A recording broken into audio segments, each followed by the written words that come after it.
Mga kababayan, may panibagong usap-usapan na naman sa Philippine Defense Community, at kung nasubaybayan ninyo ang previous content natin tungkol sa paglapit ng Pilipinas sa Japan para sa defense cooperation at military equipment, mukhang may panibagong development na posibleng mas lalong magpalakas sa ating sandatahang lakas.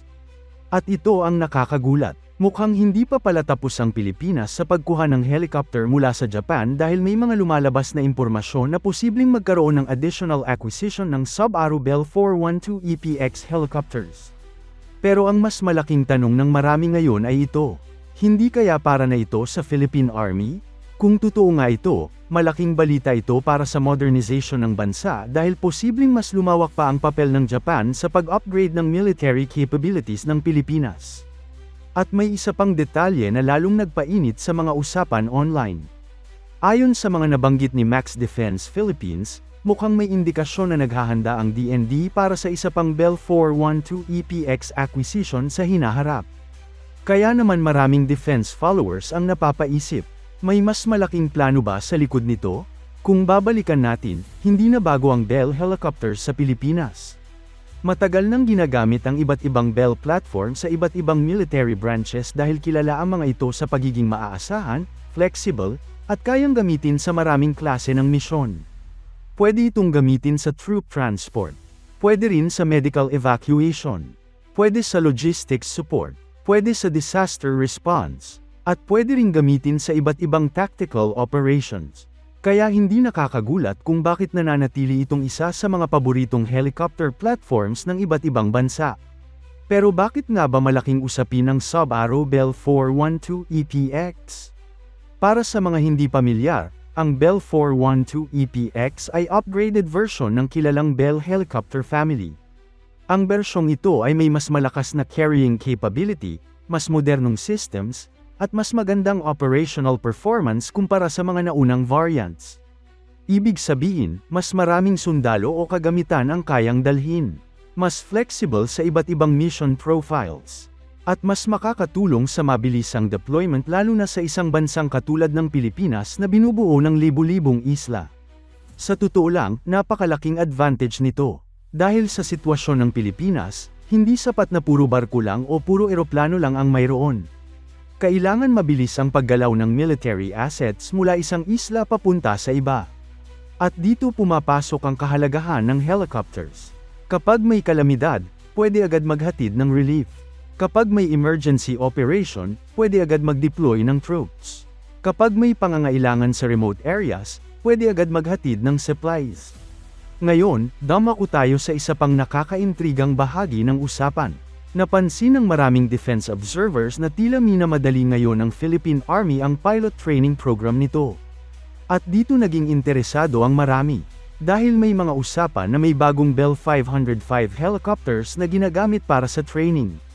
At agad nagsimula ang mga tanong, bakit biglang pinapabilis ang training? May paparating bang mas maraming helicopter? May bagong aviation expansion ba ang Philippine Army? Siyempre, wala pang opisyal na kumpirmasyon tungkol dito kaya kailangan pa rin nating maging maingat. Pero kung susuriin natin ang mga nangyayari, may mga bagay na pwedeng pagdugtungin. Kung mas maraming helicopter ang balak kunin, natural lang na kailangan din ng mas maraming piloto. Hindi naman pwedeng bumili ka ng maraming aircraft pero kulang ang magpapalipad. Kaya malaking bahagi ng modernization ang pilot training. Hindi lang hardware ang importante. Kasama rin ang human resources.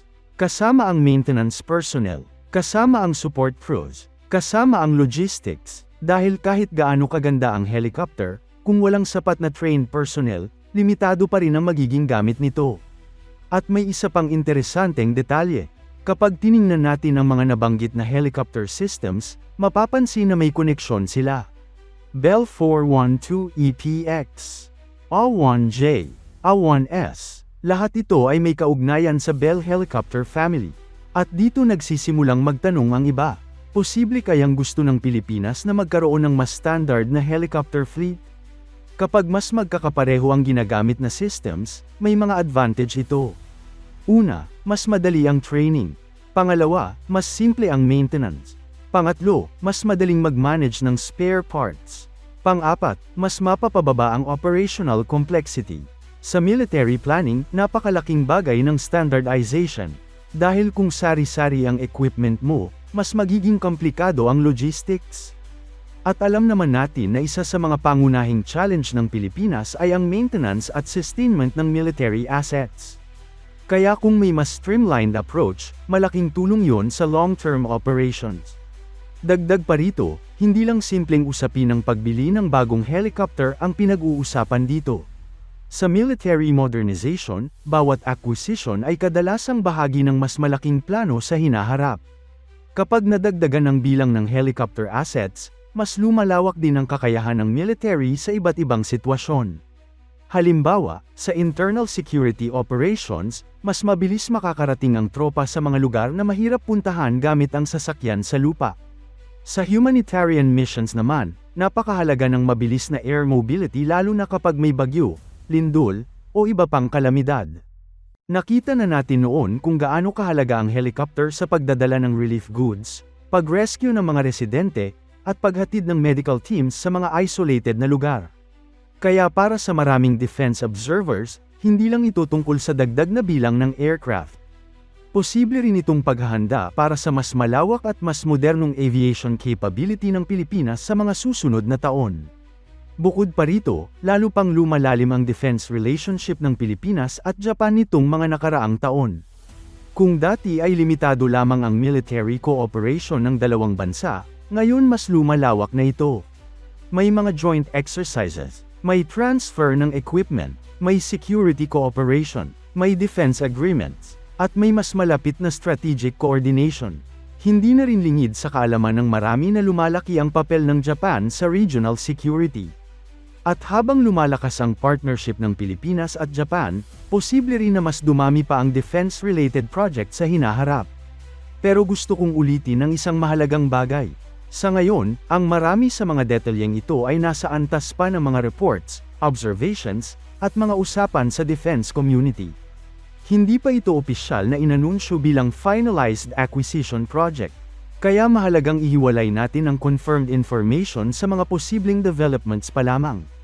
Pero aminin natin, kung sakaling matuloy nga ito, malaking dagdag kakayahan ito para sa Philippine military.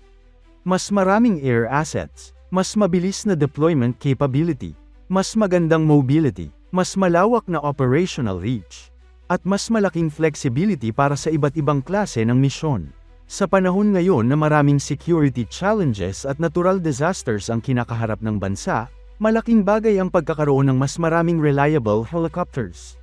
Kaya ngayon, ang tanong para sa inyong lahat, kung magkaroon nga ng panibagong helicopter acquisition ang Pilipinas, gusto ba ninyo na mas maraming Bell platforms ang kunin ng bansa? O mas gusto ninyo ng ibang helicopter systems mula sa ibang bansa? E-comment ninyo ang inyong opinyon sa baba. At kung gusto ninyo ng mga update tungkol sa Philippine military modernization, defense news, at mga bagong development sa AFP, huwag kalimutang mag-like, mag-share, at mag-subscribe. Dahil patuloy nating babantayan ang bawat galaw ng modernization ng Pilipinas.